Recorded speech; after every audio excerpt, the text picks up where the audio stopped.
আসসালামু আলাইকুম। এই যে আমাদের খেজুর গাছ নেই, মারা যাচ্ছে, কোনোভাবে এটার বাঁচানো গেল না। ওইখানে আরেকটা ছিল, ওটাও নেই, ওইটাও মারা গেল। গাছগুলো কেন মারা গেল জানি না, তবে এবছর প্রচণ্ড পানি ছিল, বাড়ির ভিতরেও পানি জমেছিল অনেক, বাড়ির বাইরেও প্রচণ্ড পানি ছিল, বৃষ্টির পানি। হয়তো ওই জন্য সরতে পারে নাই, পানি জমা থাকার কারণে গাছের ক্ষতি হয়েছে কিনা জানি না।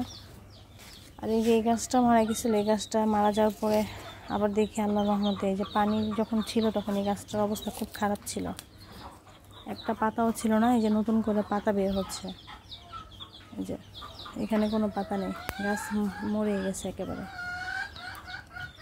এই যে গাছের ডাল একদমই শুকিয়ে গেছে। এগুলো অনেকগুলো গাছের ক্ষতি হয় এই পানির কারণে, অনেকগুলো গাছ মারা যায়। এর মধ্যে বিশেষ করে খারাপ লাগছে খেজুর গাছের জন্য, খেজুর গাছগুলো টিকাতে পারলাম না, জন্য কষ্ট লাগে খুব। একটা জিনিস দেখাই, সেটা হচ্ছে যে আমাদের চাল কুমড়া গাছ, মাশাআল্লাহ, ওই যে কুমড়া ঝরতেছে, দেখা যায় কিনা। একটা কুমড়া আছে, এই যে চাল কুমড়া গাছে কুমড়া আছে। তারপর এখানে একটা কুমড়া ছিল,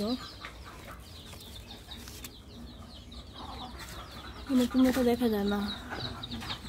ও এই যে এখানে একটা কুমড়া।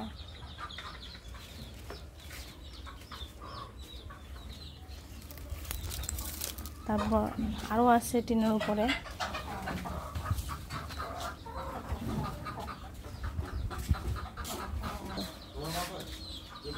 এই যে আমার গাছটা, একটা কুমড়া চুরি হয়ে গেছে, একটা আমরা কেটে খাই, আর একটা ছিল ওই আম গাছের সাথে, কেউ নিয়ে গেছে হয়তো কুমড়া।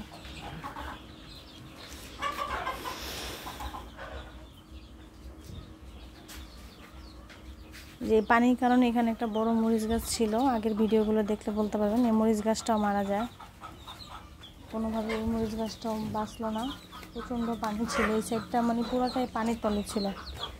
তারপর এই যে মরিচ গাছটা ছিল ওই জায়গায়, আমি পানি থেকে বাঁচানোর জন্য বস্তায় রাখি, কিন্তু কাজ হয়নি, এত বৃষ্টি আর এত পানি, মানে বস্তার নিচে পানি জমে থাকতো, হয়তো সেজন্য হয়তো গাছটা মরে গেছে। আল্লাহ পাকে ভালো জানে। গাছটা অনেক বড়, আমার থেকেও বড় হয়েছিল এই গাছটা। যে এখানে লাল শাকের বিচি ফেলানো হয়েছে, ওগুলো পেঁপের চারা, মরিচের চারা করছি, মরিচ গাছ, যে গাছটা মারা গেছে ওই গাছের চারা। আর এই যে আমরা গাছ, মাশাআল্লাহ এই বছর আমরা আসে না, আগামী বছর আল্লাহ তাআলা যদি চায় আমরা আসতে পারি। এই যে পেয়ারা গাছ, এই জায়গাটা একটু উঁচা বাড়ির, এই জন্য এই জায়গায় কোনো গাছ লাগালে